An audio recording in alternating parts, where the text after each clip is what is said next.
লালমনিরহাট জেলায় বিএনপির কর্মসূচিতে পুলিশের লাঠিচার্জ।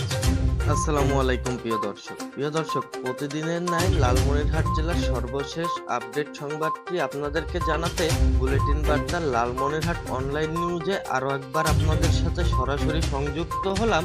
আমি মোহাম্মদ শেখ আনিসুর রহমান রাজি। প্রিয় দর্শক, চলুন দেখে আসা যাক বুলেটিন বার্তা লালমনিরহাট অনলাইন নিউজের আজকের লালমনিরহাট জেলার সর্বশেষ আপডেট সংবাদটি।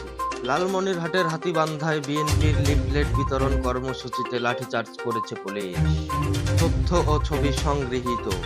আজ সোমবার 19 ফেব্রুয়ারি বিকেলে হাতীবান্ধা মেডিকেল মোড়ের আরিফ প্লাজা এলাকায় এই ঘটনাটি ঘটে বলে জানা যায়। অন্যদিকে দলীয় সূত্রে জানা যায়, কেন্দ্র ঘোষিত কর্মসূচি হিসেবে লালমনিরহাট চৌধুরীবাড়ি মহাসড়কের হাতীবান্ধা তেল পাম্প সংলগ্ন অফিস থেকে লিফলেট বিতরণ শুরু করেন বিএনপির নেতাকর্মীরা। কর্মসূচিতে উপজেলার বিভিন্ন ইউনিটের নেতাকর্মীরা অংশ নিয়েছিলেন। তারা স্থানীয় আরিফ প্লাজা এলাকায় পৌঁছালে সেখানে বাধা দেয় পুলিশ। পুলিশের বাধা উপেক্ষা করে কর্মসূচি চালিয়ে যাওয়ার চেষ্টা করেন বিএনপির নেতাকর্মীরা। এক পর্যায়ে পুলিশের সঙ্গে বিএনপি নেতাকর্মীদের হাতাহাতিও হয়। এ সময় পুলিশ লাঠিচার্জ করলে তাদের ছত্রভঙ্গ করে দেয়। বুলেটিন বার্তা লালমনিরহাট অনলাইন নিউজ টিমের বিশেষ অনুসন্ধানী টিম আমাদেরকে জানায়, লালমনিরহাট জেলা বিএনপির সহ সম্পাদক রফিকুল ইসলাম বলেন, আমরা শান্তিপূর্ণভাবে সাধারণ মানুষের মাঝে লিফলেট বিতরণ শুরু করি, কিন্তু আমাদের এই শান্তিপূর্ণ কর্মসূচিতে লাঠিচার্জ করে পুলিশ। আমাদের কয়েকজন নেতাকর্মী আহত হয়েছেন। এ ঘটনায় তীব্র নিন্দা ও প্রতিবাদ জানাই আমরা।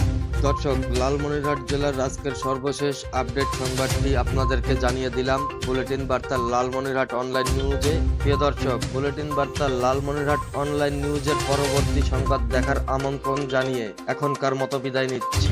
আবারও আগামীকাল রাত 10টা 1 মিনিটে বুলেটিন বার্তা লালমনিরহাট অনলাইন নিউজে সরাসরি আপনাদের সাথে সংযুক্ত হয়ে সারাদিনের লালমনিরহাট জেলার সর্বশেষ আপডেট সংবাদটি আপনাদেরকে জানিয়ে দেব।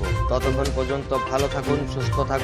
লাইক, কমেন্ট, শেয়ার এবং ফলো দিয়ে লালমনিরহাট জেলার সারাদিনের সর্বশেষ আপডেট সংবাদটি জানতে প্রতিদিন রাত 10টা 1 মিনিটে চোখ রাখুন বুলেটিন বার্তা অনলাইন লালমনিরহাট নিউজে। আজকের মতো বিদায় নিচ্ছি। আজ এ পর্যন্তই। আসসালামু আলাইকুম, আল্লাহ হাফেজ।